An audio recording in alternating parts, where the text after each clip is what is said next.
Okay, അപ്പോൾ നമുക്ക് structure of ആറ്റത്തിൻ്റെ part 6 ഞാൻ ഒരു ക്ലാസ്സും കൂടി എടുക്കും. അടുത്ത ദിവസത്തേക്ക് ഞാൻ ഈ പാഠം തീർത്തിട്ടുണ്ടാവും. That will be the final verdict. അപ്പോൾ നമുക്ക് ഏതായാലും ഈ ന്യൂമറിക്കൽ ചെയ്യാൻ ഞാൻ ന്യൂമറിക്കൽ ഇന്നത്തേക്ക് ഞാൻ മാറ്റി വെച്ചതാണ്. അപ്പോൾ question number 50, the longest wavelength doublet adsorption transition is observed at 589 to 589.6 nanometre. ആ റേഞ്ചിലാണ് ലോങ്ങസ്റ്റ് വേവ് ലെങ്ത് ഡബ്ലറ്റ് കാണുന്നത്, ആ ട്രാൻസിഷൻ കാണുന്നത്. Calculate the frequency of each transition and energy difference between two excited States. അപ്പോൾ ഫ്രീക്വൻസിയും എന്താണ് each energy ട്രാൻസിഷനിലില്ലെന്ന്, പിന്നെ രണ്ട് എക്സൈറ്റഡ് സ്റ്റേറ്റ് തമ്മിലുള്ള എന്താണ് എനർജി ഡിഫറൻസും കണ്ടുപിടിക്കാൻ പറഞ്ഞിട്ടുണ്ട്. അപ്പോൾ നമുക്കറിയാം ലാംഡ 1 എന്ന് പറയുന്ന 589 നാനോമീറ്ററും എന്നാണ്, അത് നാനോമീറ്ററിനെ മീറ്ററിലേക്ക് വരുമ്പോൾ 10⁻⁹ എന്ന് പറയുന്ന ഫാക്ടറിന് മൾട്ടിപ്ലൈ ചെയ്യുക. അപ്പോൾ അത്രയും മീറ്റർ. ലാംഡ 2 എന്ന് പറയുന്ന 589.6 നാനോമീറ്റർ മീറ്ററിലേക്ക് വരുമ്പോൾ 10⁻⁹ കൊണ്ട് മൾട്ടിപ്ലൈ ചെയ്യുക. Frequency of wavelength y9. അപ്പോൾ അതിൻ്റെ ഫ്രീക്വൻസി കണ്ടുപിടിക്കുമ്പോൾ ν1 ഇസ് ഈക്വൽ ടു, അതായത് nu is equal to c/λ എന്ന് നമ്മൾ എത്രയോ പ്രാവശ്യം ഇപ്പോൾ ഈ ക്വസ്റ്റ്യൻസ് ചെയ്യുന്നിടക്കാൻ നമ്മൾ കുറേ പ്രാവശ്യം റിവൈസ് ചെയ്ത് കഴിഞ്ഞ്. അപ്പോൾ ν1 ഇസ് ഈക്വൽ ടു c/λ1. ഇതെന്തുകൊണ്ടാണ് c ആയത്? c1 എന്തുകൊണ്ടാകത്തത്? കാരണം സ്പീഡ് ഓഫ് ലൈറ്റ് എല്ലാത്തിനും സെയിം ആണ്. 3 × 10⁸ തന്നെ വരിക. അപ്പോൾ 3 × 10⁸ ഡിവൈഡ് ബൈ 589 × 10⁻⁹. ഇത് എനിക്ക് തോന്നുന്നത് മുകളിൽ പോകുന്ന സമയത്ത് 10⁹ വരും. അപ്പോൾ ഇത് 10⁻17 വരും. ഇത് ചെയ്യുന്ന സമയത്ത് ഇതെന്തായാലും നിങ്ങൾ ഇങ്ങനെ ചെയ്യേണ്ട ആവശ്യമില്ല, കാൽക്കുലേറ്റ് ചെയ്താൽ മതി. 5.093 × 10⁻14 സെക്കൻഡ് ഇൻവേഴ്സ്. അതേപോലെ frequency of wave length of ഇതിൻ്റെ എന്ന് പറയുന്നത് ν2 ഇസ് ഈക്വൽ ടു c/λ2. അപ്പോൾ 3 × 10⁻8 ഡിവൈഡ് ബൈ 589.6 × 10⁻⁻. സിമ്പിൾ ചോദ്യം ചെയ്തു, പക്ഷേ ഇതാണ് ഡിസ്കസ് ചെയ്യുന്നത് തോന്നി. അപ്പോൾ എന്താ 5.088 × 10⁻14 സെക്കൻഡ് ഇൻവേഴ്സ്. ചെറിയൊരു വ്യത്യാസം മാത്രമേ ഉണ്ടാവും, കാരണം ഇതിന് എന്നാൽ ഇത് 589, ഇത് 589.6, ചെറിയൊരു വ്യത്യാസം മാത്രമേ ഉണ്ടാവും. അതാണ് ഈ 10⁻14 10⁻14 സെയിം തന്നെ. ഇവിടെ ഈ ഒരു വാല്യൂയിൽ മാത്രമേ ചെറിയൊരു ഡിഫറൻസ് ഉണ്ടാവും, അത്രയല്ലോ. അപ്പോൾ അങ്ങനെയാണ് ഈ ക്വസ്റ്റ്യൻ ചെയ്യുക. അടുത്ത B part, energy difference between two excited states കണ്ടുപിടിക്കുമ്പോൾ നമ്മൾ പഠിച്ചൊരു ഇക്വേഷൻ ഉണ്ട്. Delta E is equal to H എന്താണ് ν1 - എച്ച് ν2. അതായത് delta E is equal to H nu minus H ന്യൂ0 അങ്ങനെ പറഞ്ഞിട്ട്, അപ്പോൾ എച്ച് ഇൻറ്റു ന്യൂ മൈനസ് ന്യൂ0 എന്നിട്ട് പറഞ്ഞിട്ട് നമ്മളൊരു ഇക്വേഷൻ ഇങ്ങനെ പഠിച്ചത്. അപ്പോൾ ν1 ν2 അവിടെ ഉള്ളത്. അപ്പോൾ ഈ ν1 ν2 കണ്ടുപിടിക്കേണ്ട ആവശ്യം നിങ്ങൾക്ക് ആദ്യം മനസ്സിലായല്ലോ, ഇപ്പം മനസ്സിലായല്ലോ. ആദ്യം ഇത് കണ്ടുപിടിച്ചാൽ മാത്രമേ ഈ ക്വസ്റ്റ്യൻ ആൻസർ ചെയ്യാൻ പറ്റൂ. അപ്പോൾ അതാണ് ഈ ക്വസ്റ്റിൻ്റെ പ്രത്യേകത. ഇത് കറക്റ്റ് ആക്കിയാൽ മാത്രമേ നമുക്ക് ഈ ക്വസ്റ്റ്യൻ ആൻസർ കറക്റ്റ് ആയിട്ട് കണ്ടു. കാരണം ν1 ν2 ചോദിക്കുന്നുണ്ട്. അതിന് വേണ്ടിയിട്ട് നമ്മൾ ആദ്യം ν1 ν2 ചെയ്തത്, അല്ലാണ്ട് നമുക്ക് ഫസ്റ്റ് വണ്ടിക്കൽ എനർജി ഡിഫറൻസ് കണ്ടുപിടിക്കുക എന്നിട്ട് ഇത് കണ്ടുപിടിച്ചാൽ അങ്ങനെയല്ല. ഇത് പ്രൊസീജിയർ തന്നെ ചെയ്യണം. ആദ്യം ν1 ν2 കണ്ടുപിടിച്ച ശേഷം മാത്രമേ ഈ ക്വസ്റ്റ്യൻ ചെയ്യാൻ വേണ്ടി പറ്റുള്ളൂ. കാരണം വാല്യൂസ് ഇതിൽ സബ്സ്റ്റിറ്റ്യൂട്ട് ചെയ്യേണ്ടതാണ്. അപ്പോൾ സബ്സ്റ്റിറ്റ്യൂട്ട് ചെയ്യണമെങ്കിൽ നമ്മൾ ആദ്യം അത് കണ്ടുപിടിച്ച് വെക്കണമല്ലോ. അപ്പോൾ അതാണ് ക്വസ്റ്റ്യൻ്റെ പ്രത്യേകത എന്ന് പറയുന്നത്. അപ്പോൾ എച്ച് കോമൺ ആയിട്ട് ഓർത്തെടുക്കും. എന്തെങ്കിലും പ്ലാങ്ക്സ് കോൺസ്റ്റന്റ് ആണ്. ഇതിൻ്റെ വാല്യൂ നമുക്ക് സ്റ്റാൻഡേർഡ് ആയിട്ട് അറിയാം, ν1 - ν2. അപ്പോൾ ഇതെല്ലാം ഇവിടെ വാല്യൂസ് ഉണ്ടല്ലോ, ജസ്റ്റ് സബ്സ്റ്റിറ്റ്യൂട്ട് ചെയ്യുക. 6.626 × 10⁻⁻30 അവർ പ്ലാങ്ക്സ് കോൺസ്റ്റന്റ് ഇൻറ്റു 5.093 × 10⁻14 മൈനസ് 5.088 × 10⁻14. ഇതെല്ലാം ചെയ്യുന്ന സമയത്ത് ഫൈനലി ആൻസർ ജൂൾസ് കിട്ടും. 3.31 × 10⁻22 ജൂൾസ്. യെസ്, അപ്പോൾ ഇതായിരിക്കും ഇതിൻ്റെ എനർജി ഡിഫറൻസ് എന്ന് പറയുന്നത്. അപ്പോൾ ഇങ്ങനെയാണ് ഈ പറയുന്ന ക്വസ്റ്റ്യൻ ചെയ്യുക. ν1 ν2 കണ്ടുപിടിക്കുക, അതിനുശേഷം നമ്മൾ delta is equal H nu ν1 - ന്യൂ2 വെച്ചിട്ട് അതിന് എനർജി ഡിഫറൻസും കണ്ടുപിടിക്കുക. That is how we do this question. ഈ ക്വസ്റ്റ്യൻ ഞാനിപ്പം ചെയ്യുന്നില്ല, അടുത്ത ക്ലാസ്സിലാണ് ചെയ്യുന്നത്. കാരണം കുറച്ച് അത്യാവശ്യം എന്താ ABCD 4 ചോദ്യമുണ്ട്, 4 സബ് പാർട്ടുണ്ട്. അത് ഞാൻ ചെയ്യിപ്പിക്കുന്നില്ല ഇപ്പോൾ. നമുക്കതിലും ഇതും ഞാൻ അടുത്തതിലായിരിക്കും ഡിസ്കസ് ചെയ്യുന്നത്. അപ്പോൾ ഒരു 4 ചോദ്യത്തിൽ 2 ക്വസ്റ്റ്യൻ ഞാൻ ഡിസ്കസ് ചെയ്യും. നാളെ ബാക്കി 2 ക്വസ്റ്റ്യൻസ്. അതോട് കൂടിയിട്ട് ദിസ് ചാപ്റ്റർ ക്ലോസ്ഡ്. അത്രയല്ലോ. അതാ എടുപ്പോയി ആ ക്വസ്റ്റ്യൻ ഇല്ലേ. അപ്പോൾ ഈ ക്വസ്റ്റ്യൻ കൂടി നമുക്ക് ചെയ്യാം. ഞാനിത് കഴിഞ്ഞാൽ ഞാൻ ഈ ക്വസ്റ്റ്യൻ ഇങ്ങനെ കണ്ടുവച്ചതായിരുന്നു, നമുക്കെല്ലാം ചെയ്ത് നമ്മളെ. അപ്പോൾ നമുക്ക് ഇതിൽ ക്വസ്റ്റ്യൻ ഡിസ്കസ് ചെയ്യാം. എന്താണ് if the position of an electron. ഇത് നമ്മളെ ഹെയ്സൻബർഗ് അൺസർട്ടനിറ്റി പ്രിൻസിപ്പിൾ. എനിക്ക് വളരെയധികം ഇഷ്ടപ്പെട്ടൊരു ടോപ്പിക് കൂടിയാണ് നമ്മൾ ഈ സ്ട്രക്ചർ ഓഫ് ആറ്റത്തിൽ. അപ്പോൾ എന്താ if the position of an electron is measured within N accuracy of എന്താണ് ±0.002 നാനോമീറ്റർ. അപ്പോൾ ഇത്രയും ആക്യുറസിയിൽ മെഷർ ചെയ്യുന്നുണ്ട്. Calculate the uncertainty in the momentum of the electron. അപ്പോൾ എന്താ നമ്മൾ ഹൈസൻബർഗ് അൺസർട്ടനിറ്റി പ്രിൻസിപ്പിൾ എന്താ പറയുന്നത്? നമുക്കിപ്പോൾ ഒരു ഇലക്ട്രോണിൻ്റെ നമ്മളെ എന്താണ് പൊസിഷൻ കൃത്യമായിട്ട് എന്താണ് സെർട്ടൻറ്റിയോടുകൂടി പറയാൻ പറ്റും. പക്ഷേ എന്താ ഇപ്പോൾ അതിൻ്റെ മൊമെൻറ്റം ആയിട്ടുള്ള MB എന്ന് പറയുന്നത്, അല്ലെങ്കിൽ അതിൻ്റെ വെലോസിറ്റി നമുക്ക് ഡിസൈഡ് ചെയ്യാൻ വേണ്ടി പറ്റില്ല. അതായത് നിങ്ങൾ പറയുകയാണ്, നിങ്ങൾ എന്താണ് ഒരു ഇലക്ട്രോണ ഇന്നേ പൊസിഷനിൽ കണ്ട്, പക്ഷേ അതെത്ര വെലോസിറ്റിയിലാവുന്ന, എത്ര സ്പീഡിൽ, എത്ര മൊമെൻറ്റത്തിലാവുന്ന നിങ്ങൾക്ക് പറയാൻ പറ്റില്ല. അപ്പോഴത്തേക്ക് എന്താ ഇലക്ട്രോൺ വേറെ എവിടെയെങ്കിലും ഇവിടെ എത്തിയിട്ടുണ്ടാവും. നിങ്ങളിപ്പം പറയുകയാണ് എന്താണ് ഞാൻ ഇത്ര സ്പീഡിൽ പോകുന്ന ഇലക്ട്രോൺ, അതായത് ഇത്ര വെലോസിറ്റി പോകുന്ന ഇലക്ട്രോൺ കണ്ടിട്ടുണ്ട്, പക്ഷേ അന്നേരം നിങ്ങൾക്ക് എന്ത് ചെയ്യാൻ പറ്റില്ല, അതിൻ്റെ പൊസിഷൻ ഏത് പൊസിഷനിൽ എന്താണ് അതില്ലെന്ന് കണ്ടുപിടിക്കുക. അപ്പോഴത്തേക്ക് അത് വേറെ ഏതെങ്കിലും ഒരു പൊസിഷനിൽ അപ്പോഴത്തേക്ക് എത്തിയിട്ടുണ്ടാവും. ഇലക്ട്രോൺസ് മൂവ് വെരി സ്പീഡ്, നിങ്ങൾ വിചാരിക്കുന്നതിനേക്കാൾ അത്രയും സ്പീഡിലാണ് പോകുന്നത്. അപ്പോൾ ഹൈസൻബർഗ് പറയുന്നത് വളരെ സിമ്പിളായിട്ടുള്ള കാര്യമാണ്.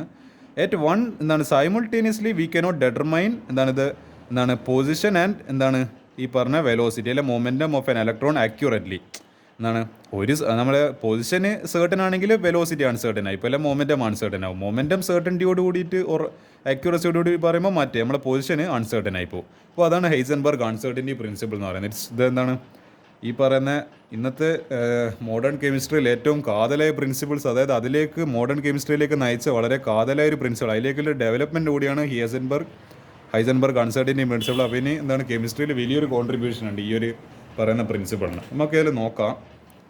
Calculate the uncertainty in momentum of the electron. Suppose the moment of electron is h/4πm×0.05. അത് നമ്മളെ മൊമെൻറ്റം പി എന്ന് പറയുന്ന മൊമെൻറ്റം നമ്മൾ ഇലക്ട്രോൺ എത്ര തന്നിട്ടുണ്ട്, ഇത്ര ഒരു വാല്യൂ തന്നിട്ടുണ്ട്. Is there any problem in defining this value? അവർ ചോദിക്കുന്നൊരു ക്വസ്റ്റ്യൻ എന്ന് പറയുന്നത് ഇങ്ങനെ ഒരു വാല്യൂ ഡിഫൈൻ ചെയ്യുന്നതിൽ എന്തെങ്കിലും തടസ്സമുണ്ടോ? നമുക്ക് ആ ക്വസ്റ്റിനിൽ ആൻസർ ചെയ്യണമല്ലോ. അപ്പോൾ ഡെൽറ്റ എക്സ്, അപ്പോൾ ആക്യുറസി, അതായത് എന്താണ് സെർട്ടനിറ്റി ഇൻ പൊസിഷൻ എന്ന് പറയുന്നത് 0.002 നാനോമീറ്റർ, അല്ലെങ്കിൽ മീറ്ററിലേക്ക് മാറ്റുമ്പോൾ 0.002 × 10⁻⁹ മീറ്റർ. അല്ലെങ്കിൽ ഒരു കാര്യം ചെയ്യുക, നമുക്കിതിനെ എന്താണ് ഇതിനിപ്പുറത്തേക്ക് വന്നു കഴിഞ്ഞാൽ ഒരു 10⁻², ഇപ്പോൾ 2 × 10⁻², 2 × 10⁻⁹, അല്ല 3 പൂജ്യം അപ്പുറത്തേക്ക് വരണം. അല്ല അപ്പോൾ എന്താണ് 3 പൂജ്യം അപ്പുറത്തേക്ക് വരുമ്പോൾ 2 × 10⁻12 മീറ്റർ വരും. നമ്മൾ ജസ്റ്റ് ഈ 2 ഇവിടെ എന്താണ് 0.002 ഇപ്പുറത്തേക്ക് വന്നപ്പോൾ എന്താണ് 2 × 10⁻12 മീറ്ററായി. അപ്പോൾ നമ്മൾ Heisenberg uncertainty principle, yes, delta x into delta p greater than or equal to h/4π. വളരെ ബ്യൂട്ടിഫുൾ ആയിട്ടുള്ളൊരു എന്താണ് എക്സ്പ്രഷൻ ആയത്. ഞാൻ പറഞ്ഞല്ലോ ഇത് കെമിസ്ട്രിക്ക് തന്നെ വളരെ കാതലായൊരു പ്രിൻസിപ്പിളായത്. ദിസ് എന്താണ് സപ്പോർട്ട്സ് എന്താണ് നമ്മളെ ബാക്ക് ബോൺ, ഒരു എന്താണ് നെടും തൂണ് പോലെ നിൽക്കുന്ന ഒരു ഇക്വേഷനാണ് ഹൈസൻബർഗ് അൺസർട്ടൻറ്റി പ്രിൻസിപ്പിൾ എന്ന് പറയുന്നത്. അപ്പോൾ ഡെൽറ്റ പി എന്ന് പറയുന്നത് ഈക്വൽ ടു എന്താണ് h/4π ഡെൽറ്റ എക്സിനെ താഴെ എടുക്കുക ഇൻറ്റു ഡെൽറ്റ എക്സ്. അപ്പോൾ നമുക്ക് ചെയ്യാമല്ലോ എന്തായാലും ഇതിൽ വാല്യൂസ് എല്ലാം അറിയുന്നതാണല്ലോ.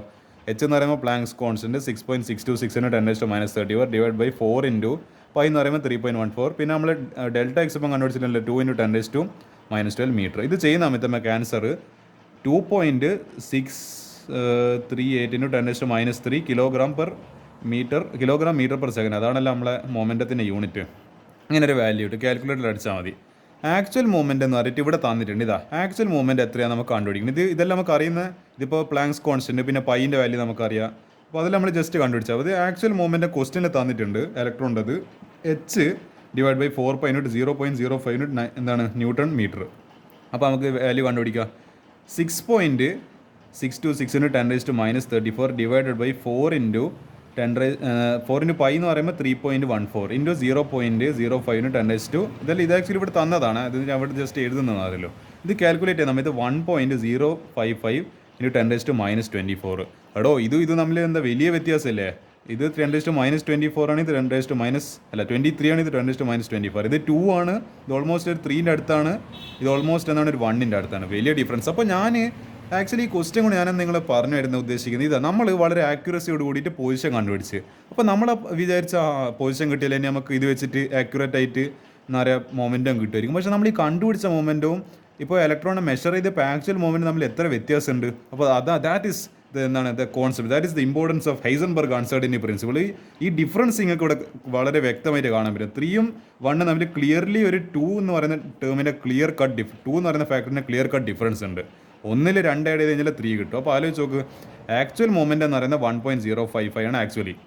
പക്ഷേ നമ്മൾ ഇത് ഈക്വേഷൻ ചെയ്തപ്പോൾ നമുക്ക് വേറൊരു വാല്യൂ ആണല്ലോ കിട്ടി. അപ്പോൾ അതാ പറയുന്നത്, നമ്മൾ വിചാരിക്കും നമുക്ക് എന്താണ് ഭയങ്കര സെർട്ടൻറ്റിയിൽ ഇപ്പോൾ ഇലക്ട്രോണിന് ഏടിയ നില നമുക്ക് മനസ്സിലായി. അപ്പോൾ നമ്മൾ വിചാരിച്ച് അത് വെച്ചിട്ട് നമുക്ക് അതിൻ്റെ സ്പീഡ് കണ്ടുപിടിക്കും. ഏത് ഇക്വേഷൻ വെച്ചിട്ട് ഈ ഇക്വേഷൻ വെച്ചിട്ട് സ്പീഡ് എന്ന് പറയുമ്പോൾ മൊമെൻറ്റം കണ്ടുപിടിക്കും. പക്ഷേ മൊമെൻറ്റം കിട്ടുന്നപ്പോഴത്തേക്ക് നമ്മൾ ആക്ച്വൽ മൂവ്മെൻ്റ് ആയിട്ട് തന്നെ വലിയ വ്യത്യാസമുണ്ട്. അപ്പോൾ അതാണ് എന്താണ് ഹൈസൻബർഗ് അൺസർട്ടൻറ്റി പ്രിൻസിപ്പിളിൻ്റെ ഒരു സ്റ്റേറ്റ്മെൻറ്റ് എന്ന് പറയുന്നത്. അപ്പോൾ ആ സ്റ്റേറ്റ്മെൻറ്റിൻ്റെ ഒരു എന്താണ് ഒരു ജസ്റ്റിഫിക്കേഷൻ, അതായത് ആ സ്റ്റേറ്റ്മെൻറ്റ് പറഞ്ഞത് ശരിയാണോ തെറ്റാണോ നമ്മളെ കൂടി ബോധ്യപ്പെടുത്തിയിട്ട് ഇന്നൊരു ക്വസ്റ്റ്യൻ എന്ന് പറയുന്നത്.